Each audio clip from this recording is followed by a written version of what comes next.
Do the shelves in your home look a little bare? Well, it could actually be the opposite, and maybe there's way too much going on. Either way, you're just a few pro tips away from finding balance. That's right, and interior decorator Lindsey Hanson is here to show us how to give shelves a cohesive look. Today, many homes have those built-in shelves like we were talking about earlier, and if you're like me, I kind of don't know what to do when I first get there, so I just start throwing pictures up, but there's way more of a science to it, right? You and everybody else. You and me and everybody, so at least I'm not alone. Number one client complaint, what do I do with these shelves? Yeah, so what's like just a perfect first piece of advice if we're starting to style just a generic shelf in our house? A blank slate. A blank slate. You want to clear your shelves completely. Okay. And kind of make organized piles.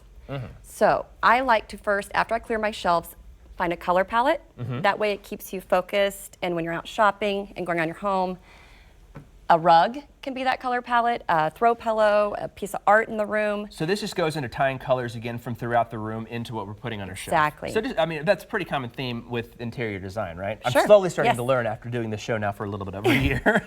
Yes, you just want a cohesive look. So if anytime you can pull those colors together on the shelves that are also in the room around you, it's going to do that. So suggestions on items that I already have in my home that maybe I could use. I know you are incorporating some of the books and pictures, so those are okay to use, but we want to make sure that we're still tying together colors. Little doses of them, Little right? doses, okay. Yeah, so go around your home first and find all those old books that are in boxes in the storage room. Any vases you might have, candles, picture frames, any photos of your family that you do want to incorporate. Okay. Grab those, put them in your little piles on the floor, and then your first step's done. You're ready to like go shop. So once we have our piles, then are we going to use everything from those piles, or those are kind of just a suggestion? Do not use everything. Do not use everything from Control those is piles. key. Well, what do we want to shop for? Then once we get that, we kind of get that color idea, our color palette idea, what should we be looking for at the store? So once you have your piles, you can see, okay, I'm kind of lacking in pretty candles. You might have those ones that Grandma gave you for Christmas that kind of go in a drawer that nobody wants to mess with. So what are you those talking about? I things. use all the Christmas candles that my grandma gives me. Promise, Grammy. No, I always say measure your shelves. Make sure you know what you're looking for when you're out shopping, so you're not making expensive mistakes. Sure. Keep your receipts. Oh, that's always important. Always overbuy. Play with your shelves, and then you can always return what you don't use. I love these. I'm escaping what they're called right now. Faux. The faux. What's the foliage or the little succulents. small succulents? Yes. Yeah, these little succulent guys. These are all faux plants and great options for shelves because you don't have to worry about remembering to water them. Exactly. They don't need light. And the pop of green, especially if you have lighter walls in the house, always looks really sharp to me. If you put it on a white shelf, I know you've got it on the black box, but it still looks sharp, I think. For sure. And a good pop of that color. It gives the room life. You need plants. Now, what do you think about rotating things out for seasons? Is that something that you think people should do? Or? Yes, for sure. That might just be even, if you like the kind of subtle textures of fall, you could change out your plant to like mums, or you could remove this little piece off the top of the book and put a little cute porcelain pumpkin. It's just very easy to swap those out throughout the holidays. Some of that fall foliage to go along with the pumpkin or your gourd or something like that. I can't believe we're almost getting into the season for that already, right?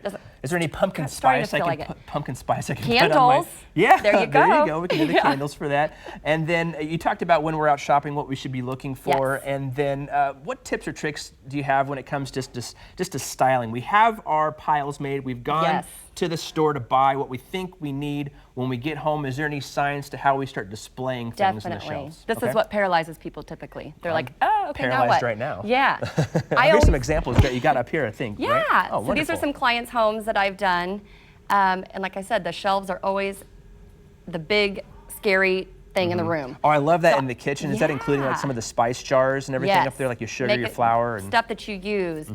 Yeah, so first tip I have is you want to think of it as layering. So I always like to start with the back of the shelf and kind of move forward. So if I was starting to style this shelf right here, I would lay this art piece in the back here first as my backdrop to my shelves. And you can do that in several places, especially if you're working with more shelves.